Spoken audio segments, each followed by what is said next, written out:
আমি একটা খাই আগে। এই দেখুন, হিব্বি লাগে খেতে। নমস্কার। নমস্কার। আজকে আবারও চলে এসেছি আমি আর ঠাকুমা মিলে আপনাদের একটা নতুন রান্না দেখাবো বলে। আর আজকে কিন্তু সাথে এনেছি আমরা কমলা লেবু।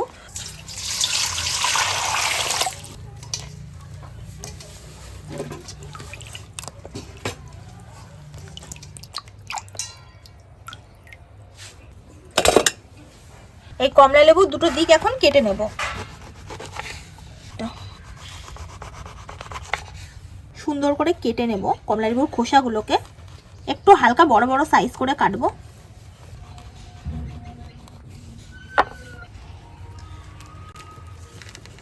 এই দেখুন, এরকম এক একটা খোসা রেখেছি আমি, একটু বড় বড় সাইজ করেই রেখেছি।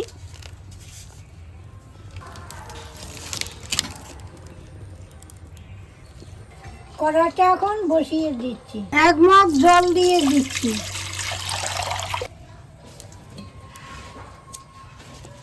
এখন আমি কমলা লেবুর খোসাগুলা দিয়ে দিচ্ছি।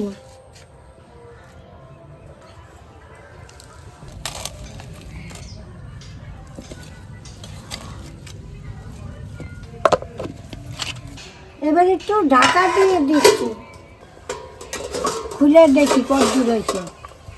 উড়ে সর্বনাশ, দেখেন একদম কমলা রং হয়ে গেছে, দেখেছেন? এইবার আমি নামিয়ে নিই। এই কমলার খোসাগুলা আমি এখন এই ঠান্ডা জলের মধ্যে ছেড়ে দেবো। লেবুর খোসাগুলো এবার তুলে নিচ্ছি, ভালো সফট হয়ে গেছে লেবুর খোসাগুলো। এই যে কমলা লেবুর খোসার এই সাদা সাদা যে অংশগুলো রয়েছে, এগুলোকে একটু চাকু দিয়ে তুলে নিচ্ছি। এই কমলা লেবুর খোসার সাদা অংশটা ফেলে দিয়েছি, এখন এটাকে ক্যান্ডির আকারে কেটে নিচ্ছি। ওই কমলা লেবুগুলো জুস করে নিয়েছি, এখন আমি ভালো করে ছেঁকে নেব।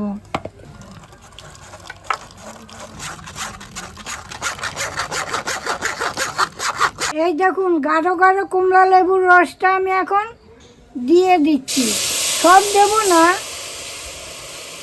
এবার আমি হাফ বাটি চিনি দিয়ে দিচ্ছি। রসটা চিনির সঙ্গে ভালো করে ফুটে গেছে, এখন আমি এই কমলা লেবুর খোসাগুলো দিয়ে দেব।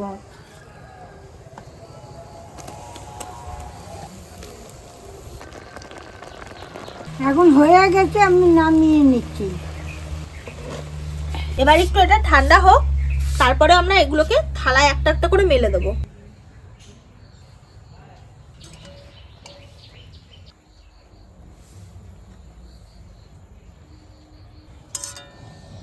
দেখুন, কমলা লেবুর ক্যান্ডিগুলো সবকটা আমরা থালায় সুন্দর করে সাজিয়ে নিয়েছি। এখন এই ক্যান্ডিগুলোকে আমরা জাস্ট একটু ঠান্ডা হতে দেবো, মানে এটা একটু শুকাবে। আর এর জন্য কিন্তু কোনো রোদে দেওয়ার কোনো দরকার নেই, 4-5 ঘন্টা এমনি ঘরের মধ্যে রেখে দিলেই হয়ে যাবে। দেখুন বন্ধুরা, আমাদের কমলা লেবুর ক্যান্ডি নিয়ে আমরা আবার চলে এসেছি। আর এখন কিন্তু কমলা লেবুর ক্যান্ডিগুলো দেখুন, আমারটাও শুকিয়ে গেছে আর এদিকে ঠাকুমার কাছেও রয়েছে। কি সুন্দর শুকিয়ে গেছে। এই দেখুন, সঙ্গে চিনির গুঁড়ো করে নিয়েছি, দেখেছেন কি সুন্দর মিহি হয়েছে। এখন এইটারে মেরামত করব আমি।